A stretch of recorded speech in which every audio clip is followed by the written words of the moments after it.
Menikmati berbagai hal dengan pandangan mata adalah hal biasa bagi kita yang memiliki indera penglihatan sempurna.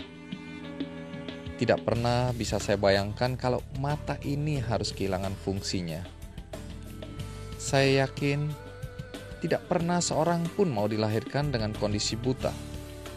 Namun jika takdir sudah berkehendak lain, maka yang paling mungkin kita perbuat hanyalah mengasah asa dan semangat untuk terus menjalani hidup. Dan saya menemukan sebuah tempat yang menjadi pemupuk semangat bagi para penyandang tunanetra, sebuah tempat bernama Mitra Netra.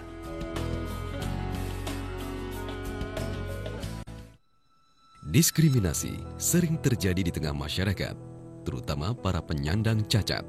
Namun bagi Fahri Muhammad, seorang pemuda tunanetra, diskriminasi itu harus dilawan dengan semangat, termasuk untuk menghadapi diskriminasi yang dialami di sekolah.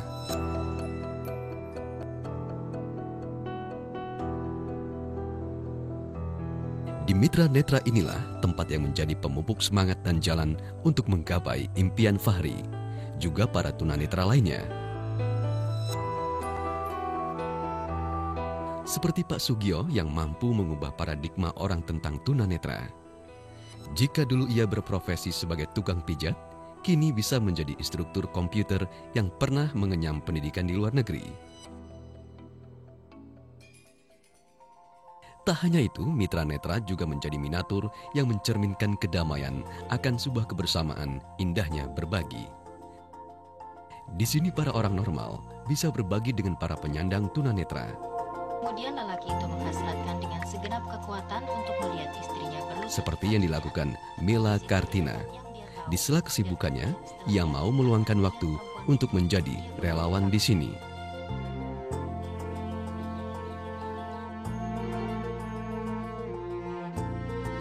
Keberadaan Yayasan Mitra Netra ini tidak terlepas dari peran Bambang Basuki bersama 4 orang temannya yang telah membangun yayasan ini sejak tahun 1991. Sebagai penyandang tunanetra yang pernah merasakan diskriminasi dari lingkungannya, Bambang bertekad agar teman-temannya sesama tunanetra tidak mengalami perlakuan yang serupa melalui Mitra Netra ini. Hari ini saya akan bertemu dengan Pak Bambang dan teman-teman Mitra Netra untuk berbincang lebih jauh tentang perjuangan mereka melawan diskriminasi yang selama ini mereka alami. Pak Bambang, boleh tahu nggak sejarah berdirinya Mitra Netra itu bagaimana sih, Pak?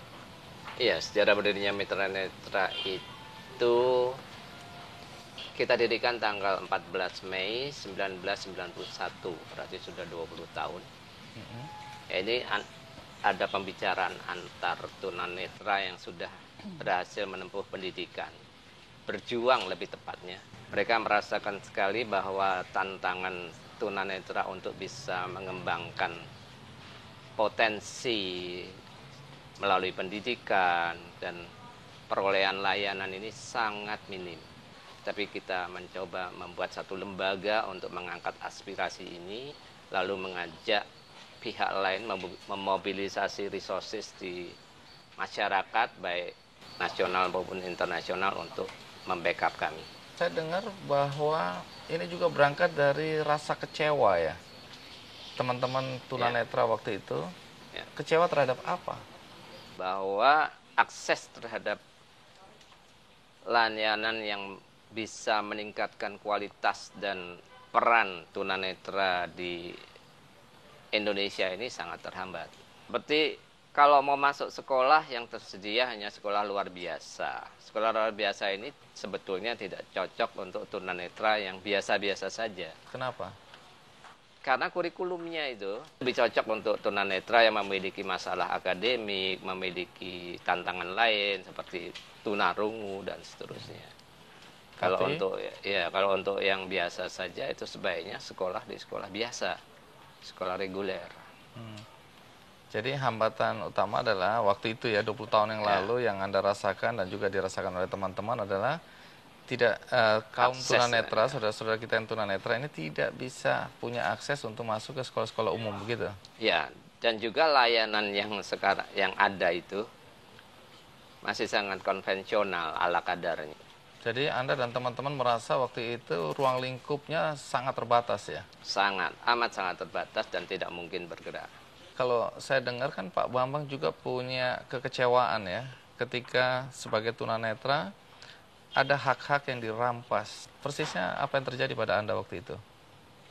Sebetulnya siksaan yang paling utama ketika saya mulai mau masuk ke sekolah, ternyata diskriminasi begitu kuat. Saya sudah lulus SMA, hanya ingin kelas 3 SPG, kemudian memperoleh ijazah, mendaftar menjadi guru ya. Karena SPG tidak menerima, ya saya long term akhirnya masuk ke IKIP Jakarta. Itu pun didiskriminasi dan itu resmi tertulis. Ini tahun 76. Apa yang tertulis di situ? Calon mahasiswa tidak boleh cacat. Dan itu dites. Maka di awal saya sudah ditolak. Ya, tetapi rupanya saya punya tante mencoba untuk menghubungkan pihak pihak IKIP, menemui dekan. Nah, dekan ini rupanya tersentuh dan dia berjanji akan berkomunikasi dengan rektor untuk memberi kesempatan saya untuk dites. Nah, setelah dites ternyata saya masuk. Dengar-dengar Anda harusnya lulus terbaik, itu di mana? Ya kalau dilihat dari angka kumulatif itu tadi, saya jauh di atas dari yang dinyatakan teladan. Oh, ternyata kemudian yang diberikan gelar teladan itu adalah orang yang IPK di bawah Anda. Ya itu yang ya memang tidak diperhitungkan saya. Karena Saya mau 4, mau 3,7. Seperti ada tunanetra. tawaran-tawaran ikatan dinas, beasiswa dan segala macam, saya tidak dapat informasi itu. Nah, itu salah satu alasan bagaimana Anda dan teman-teman kemudian membentuk Mitra Netra. Ya, Nah, boleh tahu Mitra Netra ini layanannya apa sih?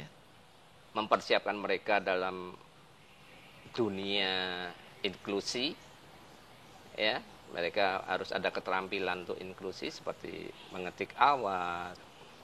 Nah, juga yang paling penting sekarang ini dengan adanya komputerisasi itu, dengan ICT ini sangat membantu, mereka harus bisa komputer. Di sini diajarkan juga.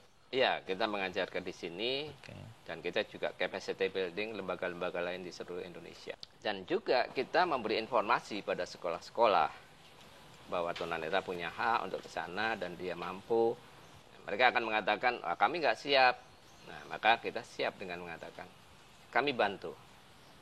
Nah, terutama untuk masalah paling utama adalah buku yang accessible bagi tunanetra. Nah, ini masalah besar. Nah, oleh karena itu kita menyediakan buku dalam 2 bentuk, yaitu buku braille dan buku bicara. Mbak Ria sendiri gabung di Mitra Netra sejak kapan? Sejak tahun 2000 resminya. 2000. Ya, sudah. Bagaimana ceritanya sampai gabung ke Mitra Netra? Awalnya saya seperti tunanetra yang lain mengikuti pelatihan-pelatihan yang diselenggarakan Mitra Netra. Setelah itu ya Pak Bambang dan teman-teman menawari saya untuk bergabung kan. Lalu saya terima tawaran mereka dan saya bergabung dengan Mitra Netra. Nah, tadi dari semua yang dijelaskan Pak Bambang tadi soal pelayanan yang diberikan oleh Mitra Netra tidak terbatas pada anak-anak sekolah ya, Tidak. masyarakat luas ya. Iya, termasuk yang sudah dewasa. Laki, perempuan, Laki, dewasa, perempuan. anak-anak boleh ya? Usia prasekolah juga kami layani. Oh, Jadi misalnya ada orang tua yang punya balita tunanetra dan masih bingung apakah anaknya bisa sekolah, mereka bisa datang ke sini lalu mendapatkan layanan konseling. Setelah itu kami arahkan, kami persiapkan anak itu untuk supaya bisa siap bersekolah, misalnya dengan diperkenalkan huruf braille, orientasi dan mobilitas, orang tuanya juga dipersiapkan secara mental, diberi informasi. Biasanya setelah itu akan berjalan dengan baik kesananya. jadi udah penasaran, boleh lihat-lihat ke dalam nggak ini? Boleh Nah, tentu. kalau ya silakan. Ya, sekalian sambil nanti Pak Bambang sama Mbak Arya jelasin ya. Iya, Ya, tentu. Boleh ya? dengan Tentu. senang hati. Iya, Silakan. supaya penonton juga lihat gimana sih dalam ruangan istana. Istana Mitra tunanetra. Netra. Betul. Mari Bang Iya, Andi, kita mari. ke dalam.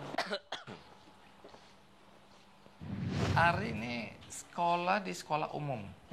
Ada kendala nggak? Alhamdulillah nggak ada sih. Teman-teman ada yang nggak ngeledekin atau Kalau ngeledek sih ada, cuman itu biasa lah.